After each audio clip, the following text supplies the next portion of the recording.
Thank you for listening to my daddy's podcast. Please subscribe to our channel. Hey, don't let these tears fool you. It's all dog around this mug. I'm good.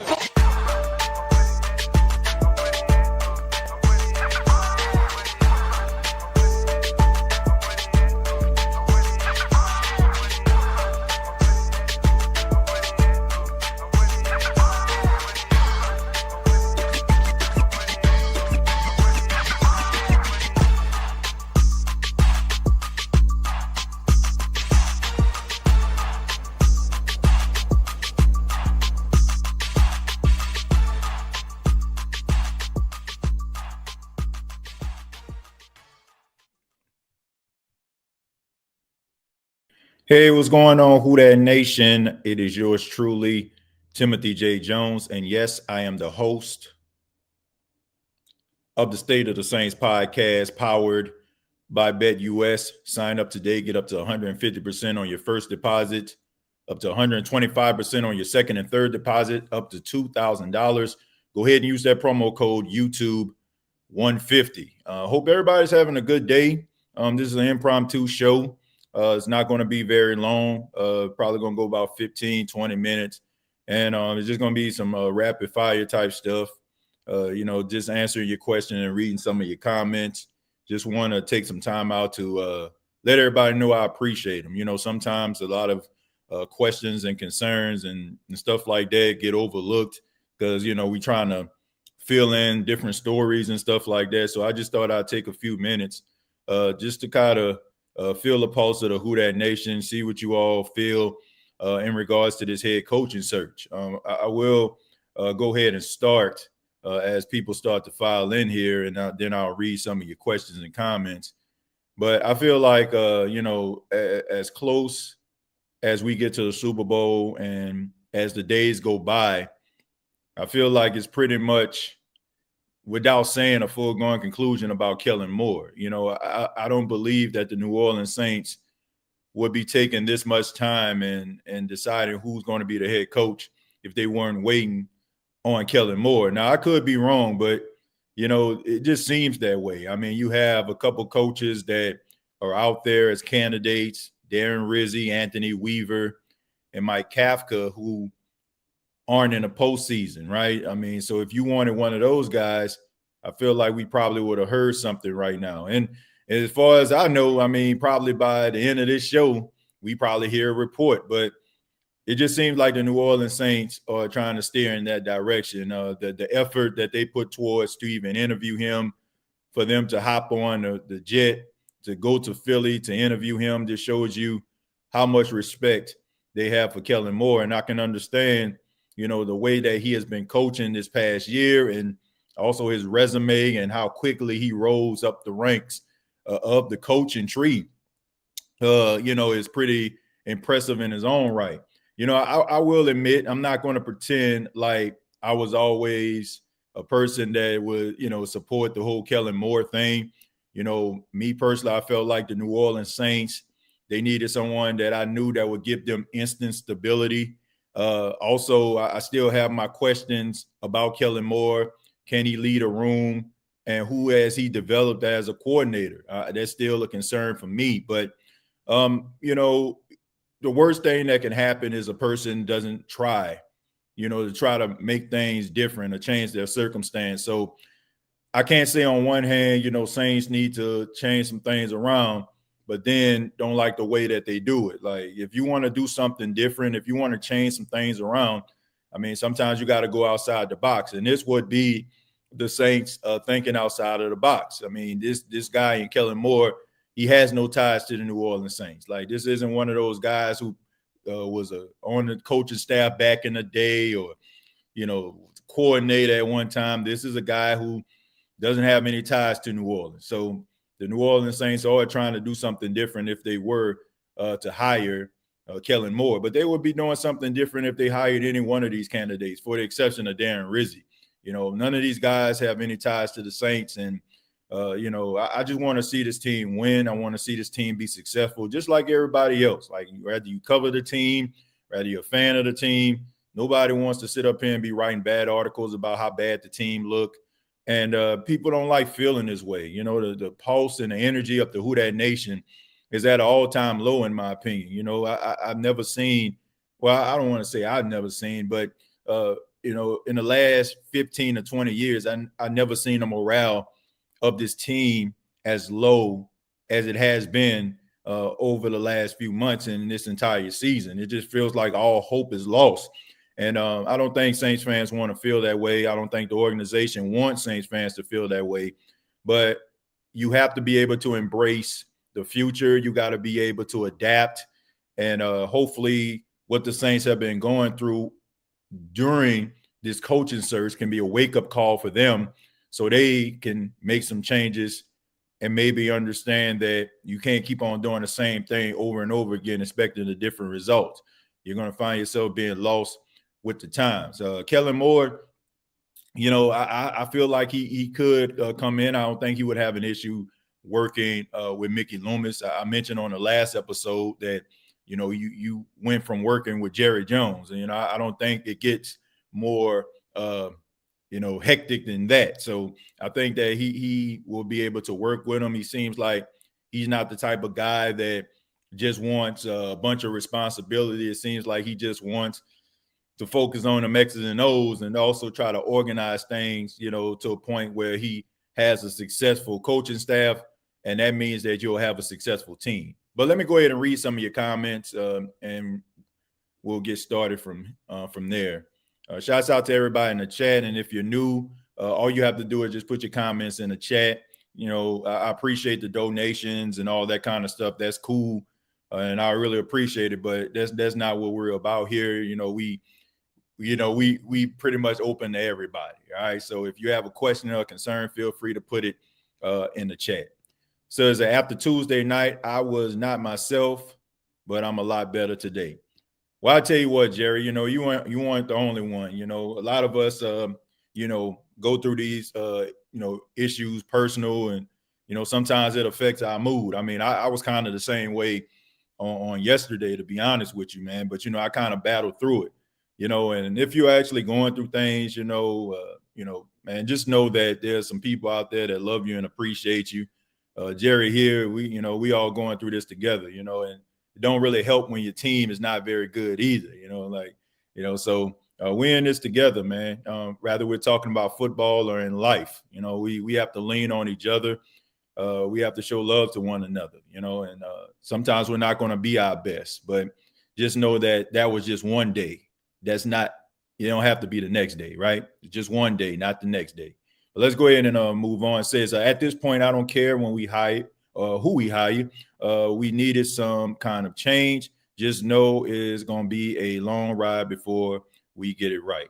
Well, I mean, it all depends, right? It all depends on who you hire, the energy that they bring, and, you know, them accepting the challenge.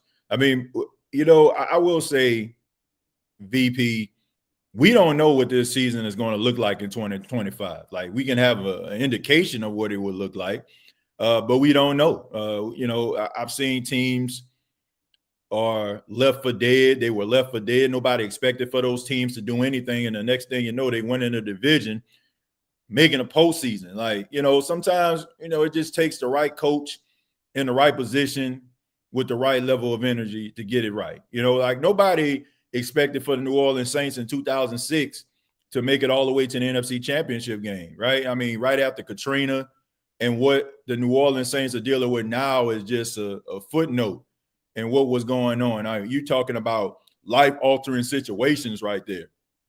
But with the right coach who was motivated with a chip on his shoulder, because unfortunately he wanted to go to another spot and they didn't accept him, so he put everything he could into trying to make the Saints better, and he did. So sometimes it just takes the right coach in the right situation in order to generate some results. And, you know, 2026 looks like it's going to be better as long as the New Orleans Saints don't continue to kick the can down the road and make mistakes that can cost the team in the future. So if they can limit the mistakes and get the right guy, I think you can be on the right path. So Yella says, I mean, let's be honest, at this point, we need to get from under a lot of bad contracts, and that's going to start from the top down with the biggest one. Yeah, Yellow, but like I mentioned, you're in a much better cap situation next year than you are this year. A lot of people don't realize that. Like as of right now, and I'm pretty sure things will change a tad bit, but the Saints will be like $60 million over the cap next year in 2026, right? Well, not next year because it's still technically the 2024 season, but in 2026 they'll have better cap space, and if you hit on a draft and you get some guys that can go out there and play right away, and you find success with them, then you can really be on a trajectory going upward, right? If you don't and you keep on doing the same things and you don't have the right coaches to develop these players and not able to make these tough decisions about some of these aging players, then you are going to be in the same situation over and over again. So hopefully this doesn't happen, because you'll find the right guy that can bring some coaches in that can develop these players. TJ, it's crazy the Saints can't even get a head coach. Well, it's a tough situation to go to, Greg. If you look at the salary cap issue, you look at the aging roster, you look at the general manager. A lot of new hires, they want to be able to decide their own fate. They don't want their fate to be decided as soon as they walk through the door. Like when you have a long tenured general manager like Mickey Loomis, and most of what's going on with the team, he signed off on, rather it was his decision or not. At the end of the day, it was his decision, even if it came from someone else. The bad salary cap, the contract extension, the aging players, a lot of people may look at that like, man, this is one of the reasons why y'all in this situation. So why would I want to align myself with somebody that seems like they are responsible for what this team is in? And this is the NFL. They call it not for long, right? That's what they say, not for long, right? That's what the NFL stands for. So if you're not, if you don't make the right decision, it can cost you, man. Because if you end up signing on a dotted line as the Saints' next head coach, and the team is looking bad, even though you kind of came into a situation, it was bad from the get-go, it's still a reflection of you. And that can cost you another opportunity in the future of having a job. And how fair is that? So guys got to kind of choose their spots wisely, right?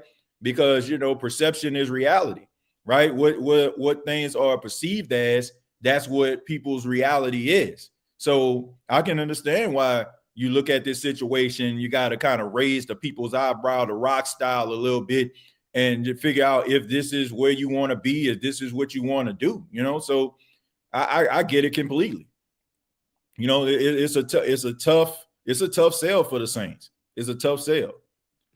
Who Dat Fam said it's evident at this point, all signs point to Moore. Yeah, if it ain't Kellen Moore, is basically like Kellen Moore is telling them I'll think about it. But even with that, I feel like he's not even telling them that. Like, I don't think that I honestly don't feel like this process would be going on this long if Kellen Moore wasn't the front runner. I know they have to wait, until at least after the Super Bowl to announce it.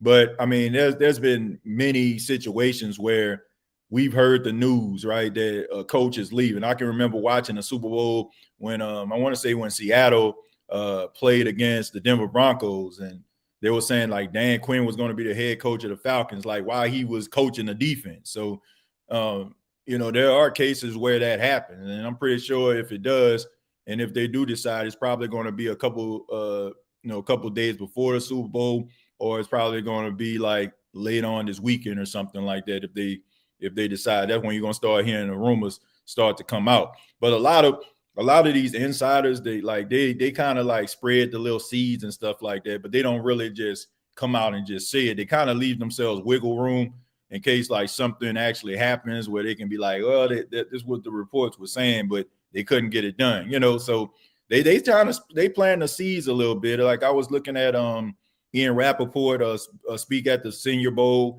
And he kind of like sprinkled those little seeds about Kellen Moore. I don't think he'll be saying that if somebody didn't tell him there's a possibility. The way he was talking, it was as if, there's a strong possibility that can happen, but not to a point where he just basically jumped out the window and said it.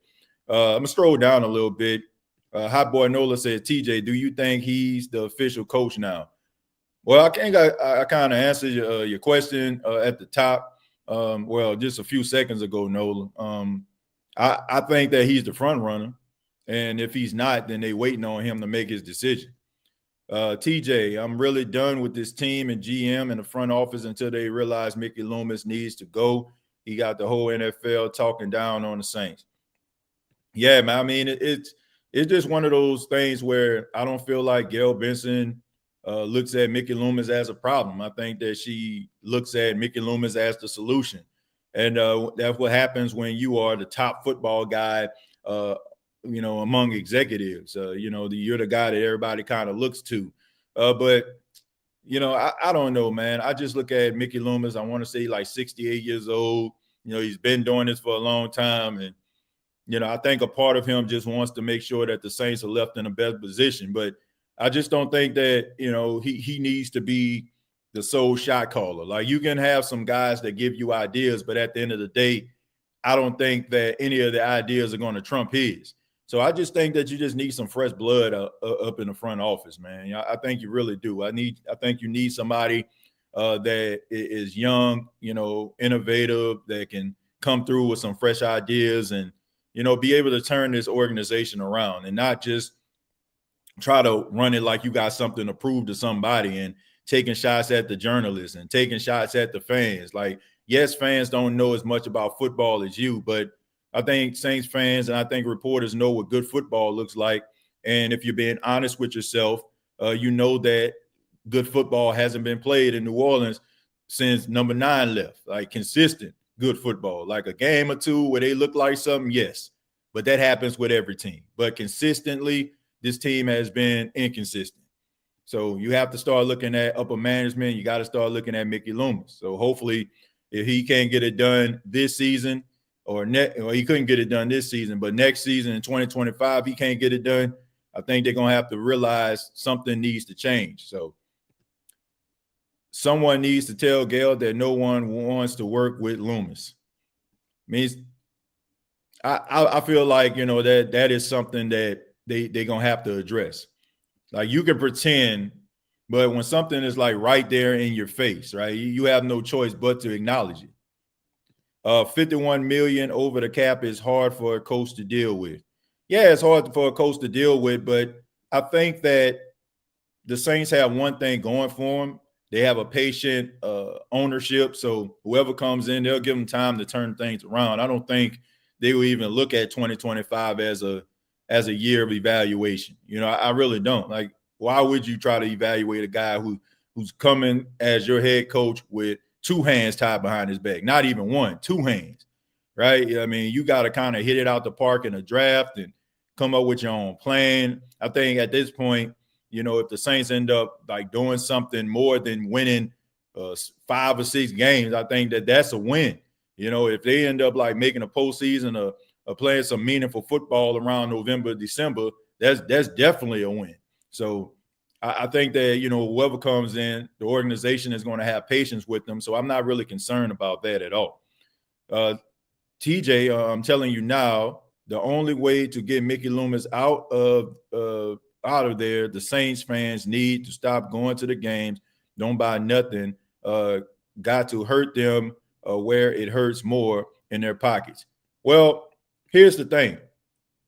Here's the thing where, I would say maybe reconsider that, and this is the reason why. Number one, we know that he isn't going anywhere. That's point number one. Point number two is, if they hire someone like Kellen Moore, some people might say, oh, they kind of just fell into that situation if it works out, or the fact that they're even trying to hire him at all. My thing is, what are we actually asking for, right? For months, we've been asking for, well, I won't say everybody, but you have a nice sample size of Saints fans wanting the New Orleans Saints to get away from the Sean Payton, Drew Brees type coaches and trying to hold on to the past. So this guy represents, something that's completely different.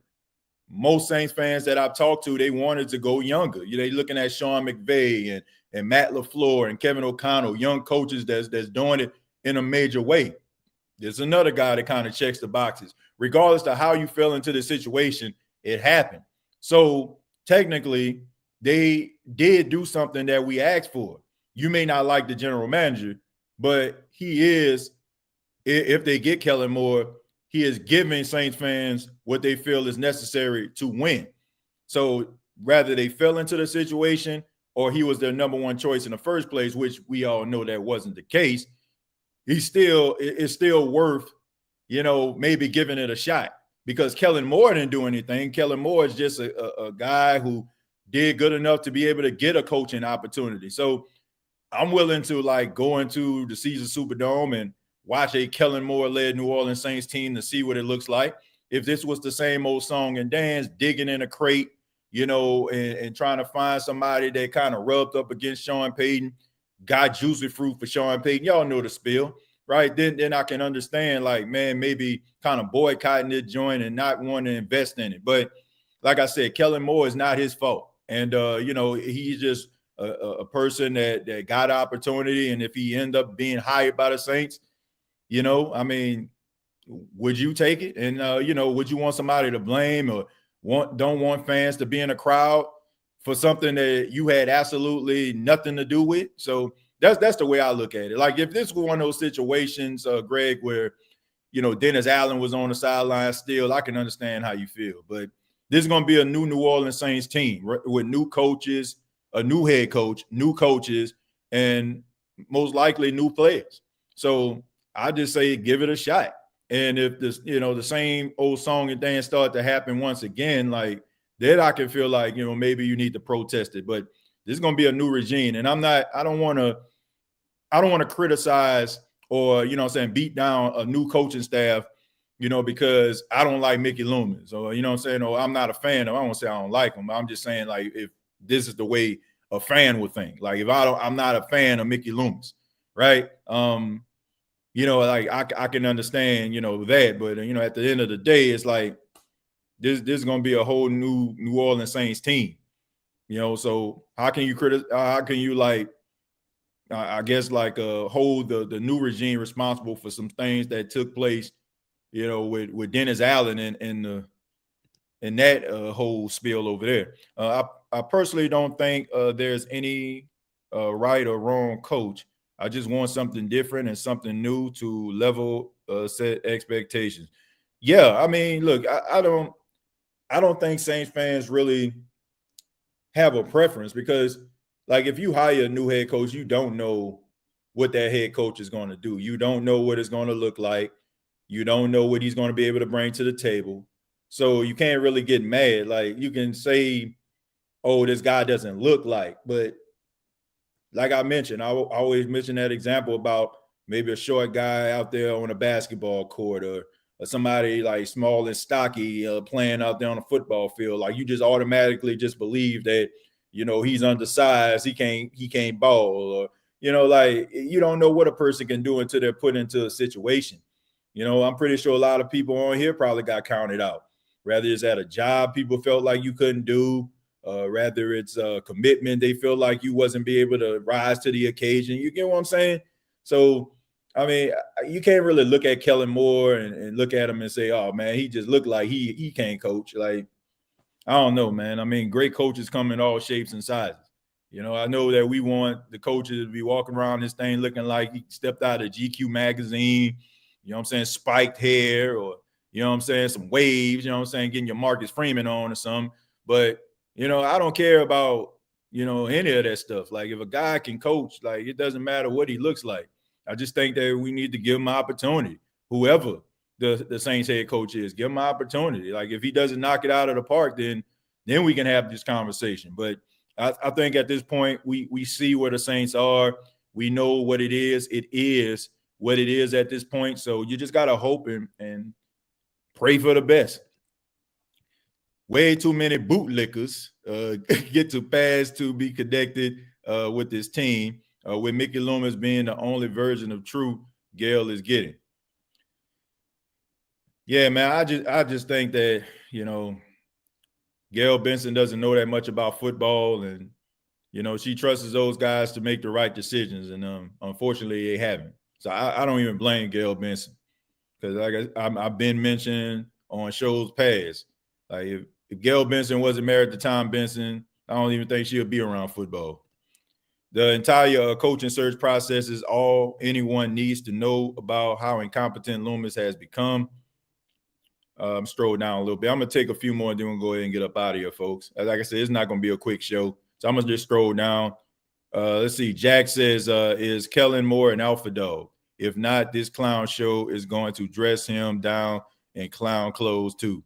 Well, look, I don't know if he's an alpha dog or not, but I know that you don't necessarily have to be a rah-rah guy and throwing chairs and breaking windows and slamming headsets to know, what you're doing and for guys to follow you. I just think that players just want to know that you're putting them in the best position to succeed. And, just like any manager or any boss, you always want to hire somebody that can be the complete antithesis of what you are sometimes. Like if you have a laid back, calm demeanor, but you work in a workplace where you have to keep morale high, you might want to hire a assistant that kind of fits that mold. Like just because, he's not the rah-rah guy doesn't mean that he can't get somebody on his coaching staff to be able to do that. Or, bring that level of energy and enthusiasm. And that doesn't mean that, he has to stand in front of the room and just sit up there and, like I said, just yell and scream. Like you can still get your point across without doing that. I think about guys like Lovie Smith, Tony Dungy. These guys weren't like real aggressive, guys. But, at one time, Lovie Smith had the Bears in the Super Bowl. Tony Dungy won a Super Bowl championship. And not to mention all of those winning seasons he had in Indy. You don't have to be sitting around here yelling and screaming. You don't have to sit up here and, be around this thing, coming through with inappropriate jokes and butt slaps and, you don't have to do that stuff, man. I just think that guys just want to be put in the best position to succeed. They just want to know why they're doing things. They want to make sure that everything is just on the up and up. They want commitments. They want to make sure that your energy with them is matching the energy of this guy and et cetera, et cetera. So I don't think you need that, man. I think you can be a good coach without the yelling and the screaming, but you also, during adverse times, people got to look at you and know that you have their best interests at heart and you got things figured out, TJ, if she doesn't want to fire him, she needs to sell the team to the Houston Rockets owner. He wanted to buy the team. Well, then you would have a situation where you don't have that commitment to New Orleans, I mean, that was one of Tom Benson's dying wishes, to make sure that the team stayed in New Orleans. Like if you like sell it over to a businessman is going to do what a businessman does. That includes on and off the field. Like the one thing that the Saints organization does have is a love for New Orleans, love for the city. So despite how you may feel about it, at least you know for a fact that the Saints aren't going anywhere. They're not trying to sell the Saints. They're not trying to be involved in smoke-filled rooms and negotiating deals. You feel me? They ain't trying to do that. They just trying to, win in New Orleans. So those are the type of things that, you have to deal with when you working with new ownership. Sometimes those commitment levels aren't the same. But what you have is a homegrown type organization. Like Tom Benson was from the area, right? Gail Benson is from the area. So they have that love. You start messing with businessmen that come from Timbuktu, but they end up doing business in New Orleans. Like they don't got that love, that culture embedded in them to want to do what's best for New Orleans. They're going to do what's best for their pockets. So I wouldn't, I'm kind of happy in that regard. At least I know for a fact that the New Orleans Saints are going to stay in New Orleans as long as, Gail Benson is somewhere affiliated with the team. So you got to be careful with those type of things. You can have issues with the team, but at least they're not going anywhere.